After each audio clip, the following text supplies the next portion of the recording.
Hay una frase que cambia todo. No es larga, ni complicada, son pocas palabras. Pero cuando la escuchas, el mundo que tenías antes de entrar a esa consulta ya no existe cuando sales. A mí me la dijeron sobre mi hijo. Y hoy te cuento lo que pasó después de esa frase, a lo que nadie te prepara para sentir, y lo que he aprendido desde entonces. Mi hijo tiene 7 años y es una de las personas más extraordinarias que conozco.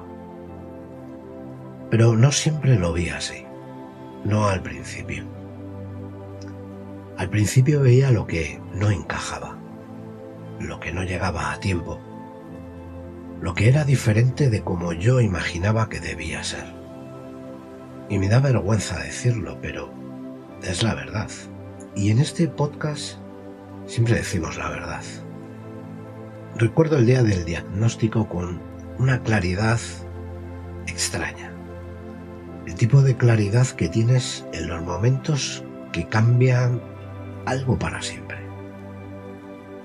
Estaba sentado en una consulta. Había papeles sobre la mesa, un médico que hablaba con un tono que intentaba ser neutro y tranquilizador a la vez. Y en algún momento dijo la palabra: autismo. Y yo asentí y dije que sí, que entendía. Pregunté algunas cosas y tomé notas en mi libreta.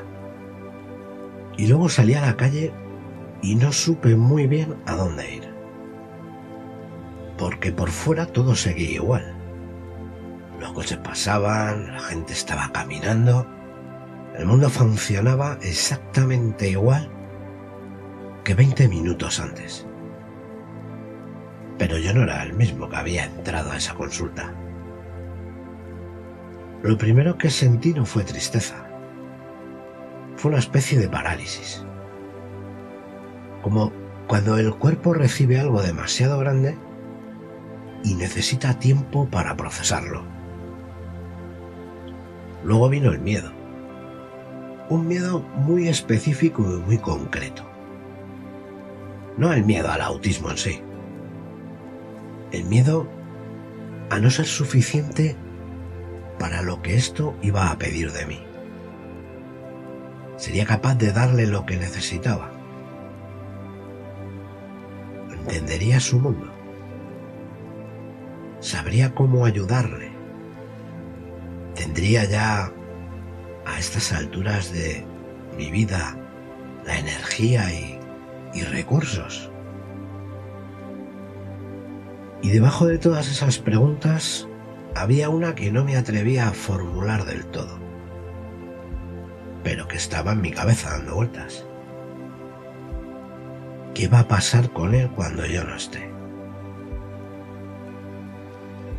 Esa pregunta, la que los padres de niños con necesidades especiales pensamos de noche y no decimos en voz alta casi nunca, porque decirla parece que la hace más real, porque nos da demasiado miedo la respuesta.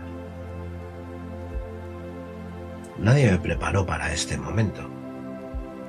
Nadie me dijo que iba a sentir todo eso mezclado. Que el amor hacia tu hijo no desaparece ni un segundo, pero que puede convivir con el miedo y con el duelo, y con la incertidumbre al mismo tiempo. La soledad de no tener un espacio para decirlo en voz alta lo hacía todavía más pesado. Ese peso que sentí ese día, ese cóctel de emociones que nadie nombra, es de lo que quiero hablar hoy. Porque si estás escuchando esto y lo reconoces, necesito que sepas que no estás solo. Lo que nadie te cuenta sobre recibir un diagnóstico de autismo es que no es solo un momento, es una serie de momentos, uno detrás de otro. El diagnóstico en la consulta, luego contárselo a la familia, luego la primera reunión en el colegio, la primera vez que tu hijo tiene una crisis en público y la gente te mira, la primera vez que otro niño no quiere jugar con él y tú lo ves desde lejos, sin poder hacer nada. Cada uno de esos momentos es un pequeño impacto y se acumulan. Y en medio de todo eso tienes que seguir funcionando. Tienes que seguir con el día a día, trabajando, seguir siendo padre, seguir siendo persona. Sin tiempo para procesar, sin espacio para parar. Buscándote la vida, como se suele decir. La incertidumbre es la parte más difícil de gestionar para mí. Sobre todo cuando se trata de otra persona. Porque para mí la incertidumbre mía, estoy acostumbrado desde pequeño a gestionarla. Pero cuando se trata de otro que no tienes todo el control, se me hace muy difícil. Porque con el dolor físico, con las operaciones, había un proceso. Había un antes y un después que podía visualizar, aunque fuera vagamente. Pero con esto el horizonte es diferente. Porque no hay un después claro. Es un camino que se construye paso a paso, sin mapa. Será independiente, tendrá amigos, encontrará su lugar en el mundo. Será feliz a su manera. Y la más grande de todas, ¿qué pasa con él cuando yo no esté? No tengo respuesta para esa pregunta. Nadie la tiene todavía. Pero lo que sí he aprendido es que vivir permanentemente en esa pregunta me paraliza. Me roba el presente, el momento. Me aleja de mi hijo hoy por estar preocupado por lo que puede pasar dentro de 20 años. ¿Quién coño sabe lo que va a pasar dentro de 20 años? Igual algún presidente zumbao de estos que hay tira un misil y volamos todos por los putos aires. Y mientras él necesita al padre de hoy. No al padre que está pensando en el futuro con angustia. Hay una cosa que me dijo alguien que trabaja con familias de niños con autismo y que se me quedó grabada. Me dijo: el mejor seguro de vida que puedes darle a tu hijo no es un plan financiero ni una red de apoyo institucional, aunque todo eso ayuda, evidentemente. El mejor seguro de vida es que él sepa que es amado exactamente como es, porque eso construye una persona capaz de enfrentar el mundo. Y eso sí puedo darlo yo. Eso sí que está en mis manos. No puedo controlar el futuro, no puedo saber qué va a pasar, pero puedo estar presente hoy, puedo aprender su mundo, puedo defenderle cuando haga falta, puedo celebrar cada pequeño avance como si fuera enorme, porque para él lo es. Y cuando logro soltar la pregunta del futuro y quedarme en el presente, descubro algo que ninguna consulta me había dicho. Que mi hijo me está enseñando cosas que yo no sabía que necesitaba aprender. Mi hijo ve el mundo de una manera que yo no veo. Se fija en detalles que a mí se me escapan. Tiene una memoria para ciertas cosas que me deja sin palabras. Tiene una honestidad radical porque no sabe fingir lo que no siente. Y cuando está bien, cuando está en su elemento, irradia una alegría tan pura que te obliga a estar presente. No puedes estar pensando en otra cosa cuando él está así. Me ha enseñado a ir más despacio, a no dar por hecho que la forma en que yo proceso el mundo es la única forma válida. A celebrar los pequeños pasos porque él cada pequeño paso le ha costado mucho y vale mucho. me ha enseñado también algo sobre mí mismo que no esperaba. Yo vengo de una historia de superación física. Me tocó estar en el lado que ahora está mi hijo. De levantarme cuando el cuerpo no quería. De encontrar formas de avanzar cuando el camino se cerraba. Y resulta que esa misma actitud, esa misma terquedad constructiva, es exactamente lo que mi hijo necesita de mí. No necesita un padre perfecto. No necesita un padre que lo sepa todo. Un padre que no se rinda. Que aprende. Que está. Hay días muy duros. No voy a pintarlo de otro color. Días en que la fatiga es real. En que la incertidumbre aplasta. En que me pregunto si estoy haciendo lo suficiente. Pero también hay días en que mi hijo me mira de una forma muy específica. Una mirada que no necesita palabras. Y en esa mirada hay algo que ninguna dificultad puede quitarme. El diagnóstico no cambió quién es mi hijo. Mi hijo es el mismo antes y después de esa palabra. Lo que cambió el diagnóstico fue mi comprensión de él. Me dio un mapa, aunque incompleto, para entender su mundo mejor.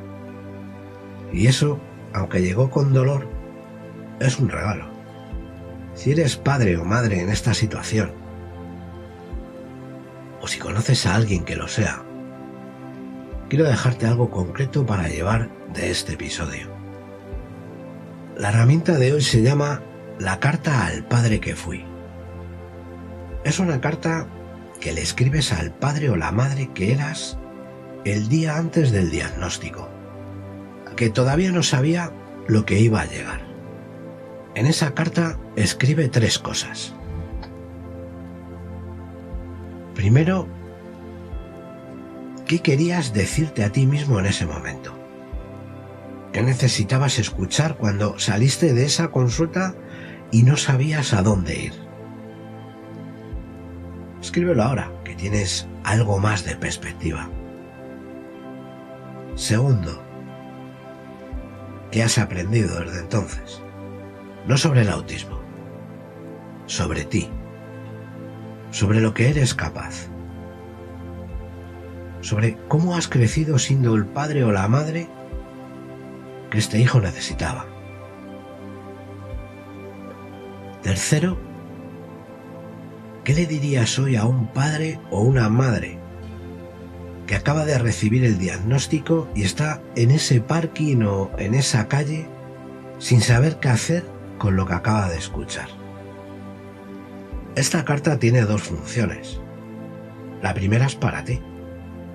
Ver el camino recorrido desde ese momento. Darte el crédito que probablemente no te das. La segunda función es para otros. Cuando estés listo, ese texto que escribas puede ser exactamente lo que alguien que está en el principio necesita leer. Puedes compartirlo en redes, en grupos de padres, en cualquier espacio donde haya alguien que lo necesite. Porque una de las cosas más poderosas que puede hacer un padre que ya lleva un tiempo en este camino es tenderle la mano al que acaba de empezar. Si eres padre o madre de un niño con autismo y estás escuchando esto, quiero que sepas algo. Lo que sientes es válido. Todo. Todo. El amor y el miedo, el agotamiento y la incertidumbre, los momentos de duda y los momentos de orgullo que te rompen de una forma diferente. Todo es válido. Todo eso puede estar junto. No tienes que elegir. No tienes que ser solo el padre o solo el padre asustado o el padre fuerte. Puedes ser los dos a la vez, porque eso es lo que eres. Y si estás al principio, si el diagnóstico es reciente y todavía estás en ese momento de parálisis, escúchame. Tu hijo no ha cambiado. Es el mismo niño que era antes de entrar en esa consulta. Lo único que ha cambiado es tu comprensión de él. Y eso, aunque ahora duela, va a ayudarte a ser el padre que él necesita. No tienes que saberlo todo ahora. No tienes que tener el plan completo. Y mucho menos tienes que ser perfecto. Solo tienes que seguir ahí, un día, luego otro, y luego otro. Eso es suficiente, más que suficiente. Si este episodio ha resonado contigo, compártelo con un padre o una madre que esté en esa situación. Uno que conozcas. Uno que hayas visto callarse cuando le preguntan cómo está porque no sabe cómo explicarlo. Mándaselo sin explicación, solo el enlace. A veces saber que alguien pensó en ti ya es suficiente para que algo se afloje por dentro. Y si quieres contarme tu historia, si quieres que hablemos de esto más en profundidad en próximos episodios, pues escríbeme, estoy aquí. Porque este episodio no termina aquí. Es el principio de una conversación que creo que hace mucha falta. Gracias por escuchar, por quedarte, por atreverte a sentir lo que sientes. Y recuerda, un paso, solo uno. Esto es Reset en voz alta.